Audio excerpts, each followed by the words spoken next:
Hai, jumpa lagi dengan Ide Movie, sebuah channel yang akan menceritakan alur film dalam durasi singkat, namun tetap komprehensif. Kali ini gue akan melanjutkan film garapan John Krasinski yang begitu dinantikan sejak kemunculan film pertamanya. Berbekal pengetahuan tentang kelemahan si monster, Evelyn sekeluarga mulai melanjutkan tongkat estafet yang sempat beberapa kali tertunda perilisannya karena pandemi. Meski demikian, hal itu tidak menyurutkan antusiasme penonton sedikit pun. Terbukti dengan terpecahkannya rekor sebagai film dengan pendapatan tertinggi ketika pandemi, jauh melampaui sequel horor pada umumnya. Dan tak hanya itu, rating 7,5 di IMDb turut membuat pihak Paramount Picture tersenyum bahagia.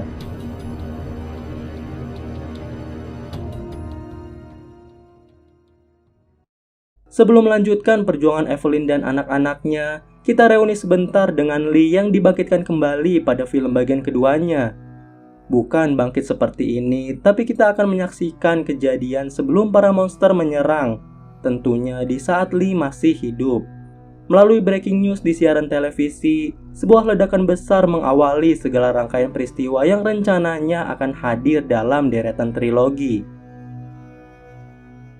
Beralih dari Toserba yang menyimpan beberapa memori pada film sebelumnya, kini kita diajak menuju lapangan tempat berlangsung pertandingan baseball, di mana anaknya yaitu Marcus tengah bersiap menghadapi pitcher di depannya. Tampaknya juga dalam film ini, pembatasan sosial masih belum ditemukan, karena gegap gempita begitu terasa dalam sequelnya ini.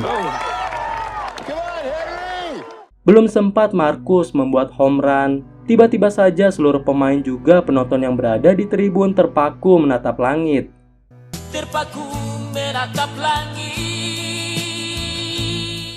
Dalam sekejap seluruh yang hadir bergegas meninggalkan lapangan pertandingan begitu menyaksikan meteor yang hampir mendarat di permukaan.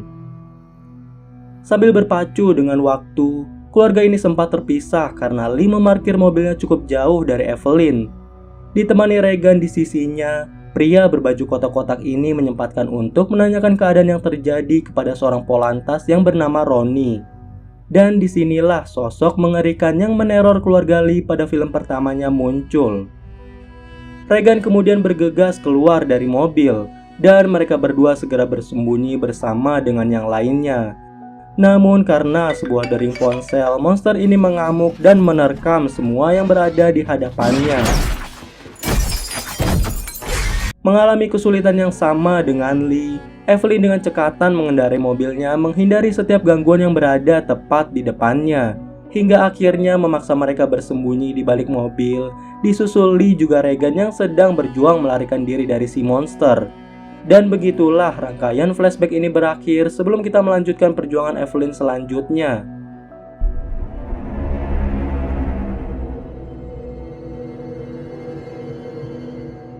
Setelah Evelyn berhasil menghabisi satu monster pada film pertamanya, kini mereka berniat untuk mencari penyintas lainnya. Hal ini cukup beralasan karena bunker tempat persembunyian mereka kini terbakar. Selain itu, secara mengejutkan, Regan menemukan kobaran api yang mengindikasikan adanya penyintas lainnya. Dengan menggunakan peta dan kompas di tangannya, Regan berhasil mengidentifikasi lokasi orang tersebut. Tanpa berpikir panjang, Evelyn memimpin keluarganya menuju tempat penyintas lain yang ditemukan oleh Regan.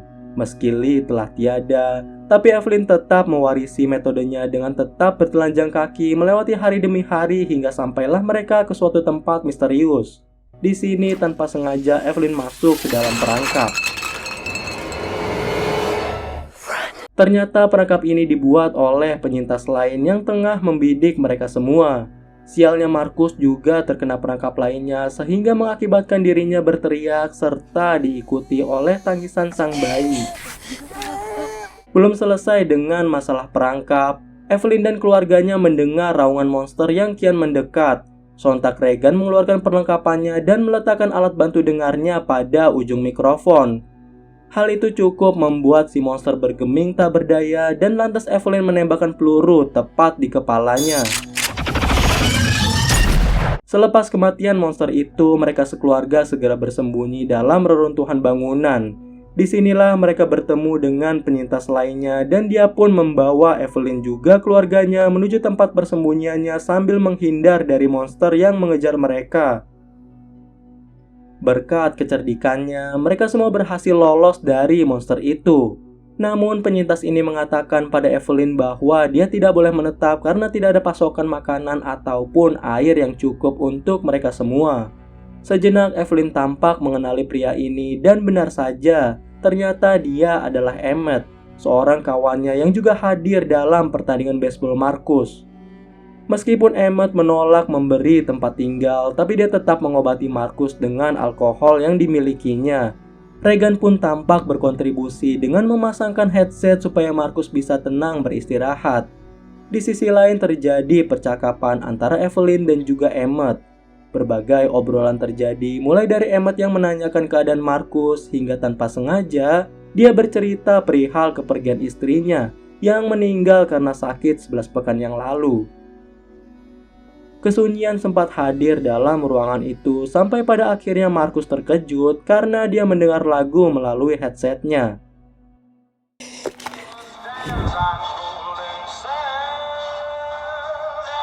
Harapan kini mulai terpancar di wajah Evelyn dan keluarganya karena mereka merasa bahwa ada penyintas lainnya yang selamat.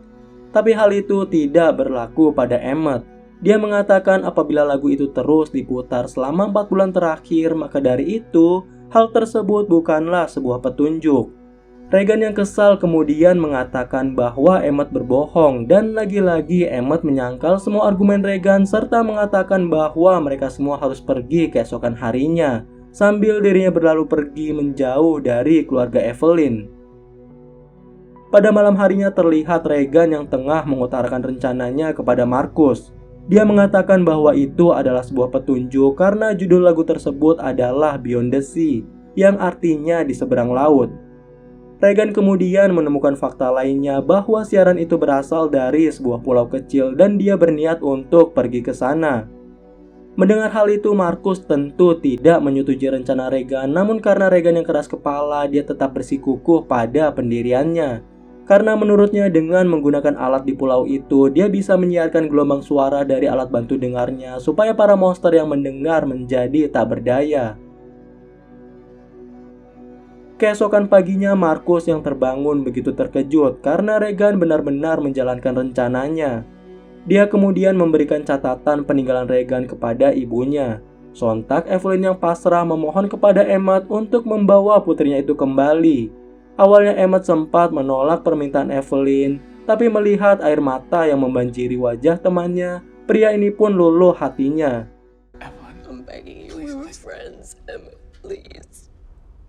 Kita beralih sejenak menuju Regan yang sedang memasuki sebuah gerbong kereta. Dengan langkah perlahan, dirinya menyusuri gerbong tersebut hingga sampailah dia di depan sebuah pintu. Sambil mengulurkan tangannya, Regan berusaha meraih kotak P3K yang tergantung. Namun sial, meski kotak P3K telah berada di tangannya, dari belakang satu monster muncul sehingga membuat Regan terkejut. Tanpa berpikir panjang, Regan segera meletakkan alat bantu dengar pada mikrofonnya. Akan tetapi, dia tampak sedikit kesulitan apabila harus menembakkan peluru menggunakan satu tangan. Bahkan, ekspresi pasrah sempat terlukis di wajahnya. Tapi takdir berkata lain karena secara mengejutkan muncul Emmett yang menghabisi monster tersebut. Setelah menyingkirkan rintangan yang menghadang, mereka segera bersembunyi di tempat yang aman. Di sini Emmett memerintahkan Regan untuk kembali berkumpul bersama keluarganya yang direspon dengan wajah bingung pada diri Regan. Tampaknya Emmett lupa apabila Regan memiliki gangguan pendengaran. Meski demikian, dirinya tetap bisa berkomunikasi dengan gadis itu.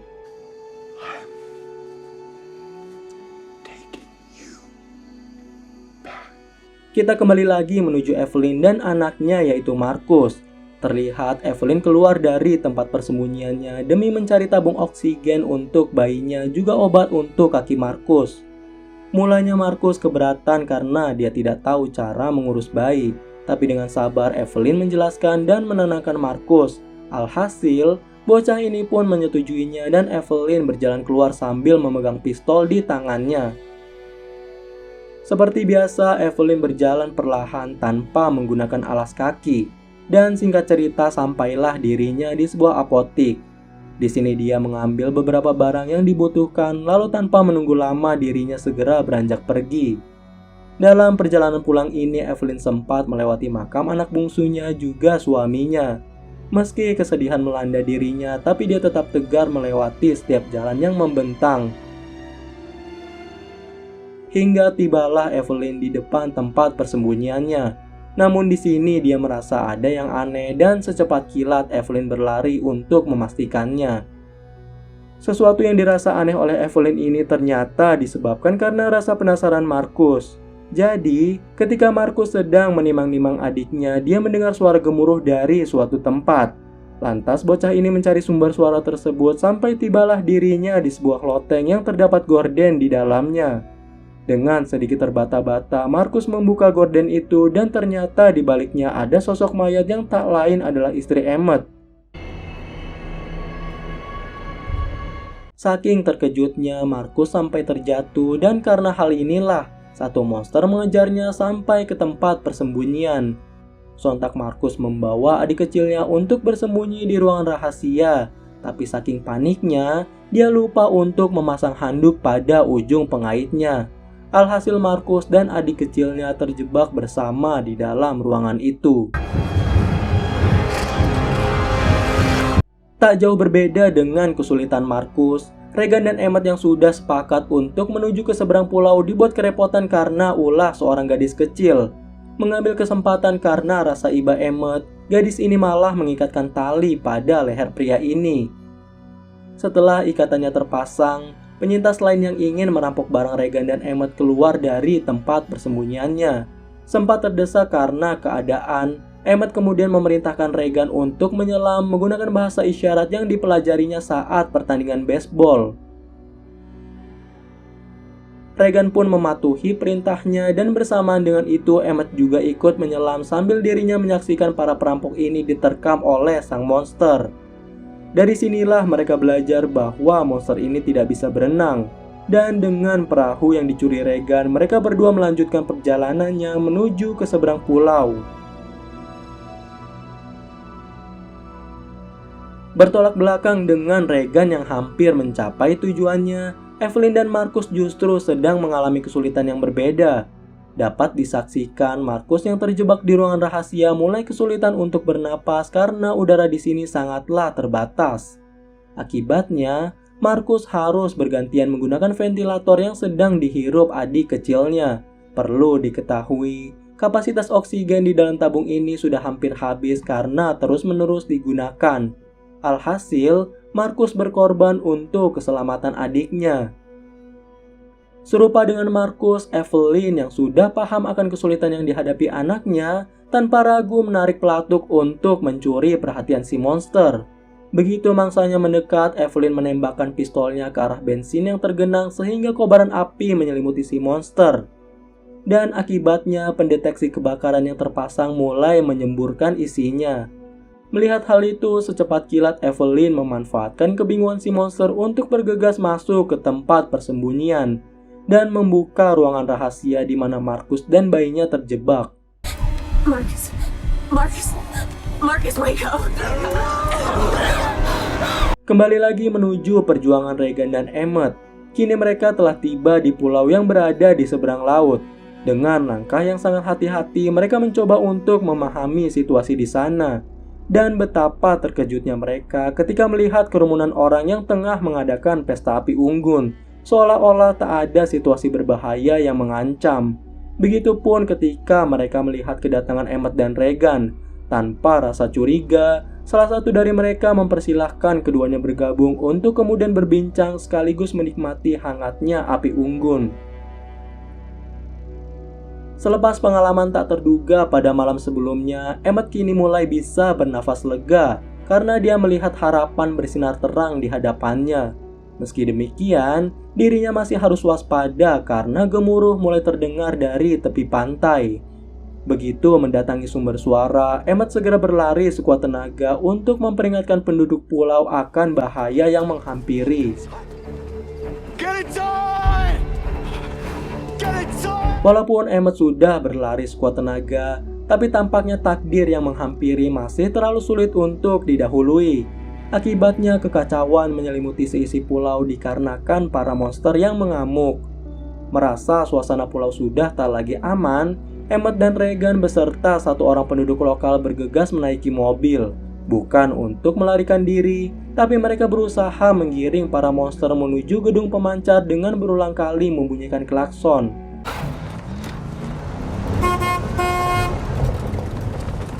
Sesampainya di gedung pemancar, secara tiba-tiba satu monster menarik kaki penduduk lokal tersebut. Melihat hal itu, Emmett dan Regan memutuskan untuk masuk lebih dalam sembari bersembunyi dari si monster. Hingga akhirnya mereka sampai di depan ruang siaran. Namun belum sempat Regan melaksanakan aksinya, monster ini keburu menerobos masuk melalui jendela.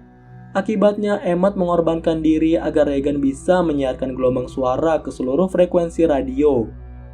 Merasa terharu dengan pengorbanan Emmett, Regan sempat terpaku sebelum akhirnya dia sukses menjalankan rencananya. Dan seperti yang sudah diprediksi, monster ini menjadi tak berdaya karena mendengar gelombang suara tersebut.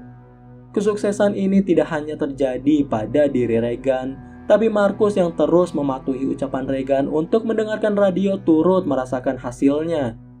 Kedua kakak beradik ini kompak berjalan mendekati monster yang sudah mulai melemah.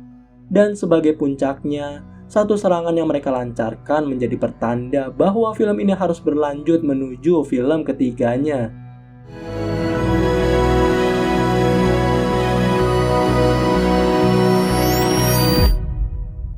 Jadi itulah penutup dari film ini. Meneruskan film pertamanya, A Quiet Place Part 2 masih menghadirkan horor yang kental meskipun dramanya kerap mendominasi sebagian dari film ini. Beberapa adegan memang tampak kurang bisa diterima, seperti misalnya Marcus yang entah bagaimana memutuskan untuk menyelidiki sumber suara tepat setelah Evelyn menitipkan bayinya. Tapi terlepas dari hal itu, klimaks adegan yang menghadirkan dua sisi yang berbeda antara Marcus dan Regan perlu mendapat apresiasi lebih. Demikianlah konklusi serta sedikit impresi dari gue. Terima kasih untuk semua yang sudah menonton sampai habis. Semoga kalian terhibur. Share video ini jika suka dengan kontennya dan tinggalkan komentar jika ada yang kurang dari penyampaian gue. Akhir kata gue pamit, happy watching and see you in next video.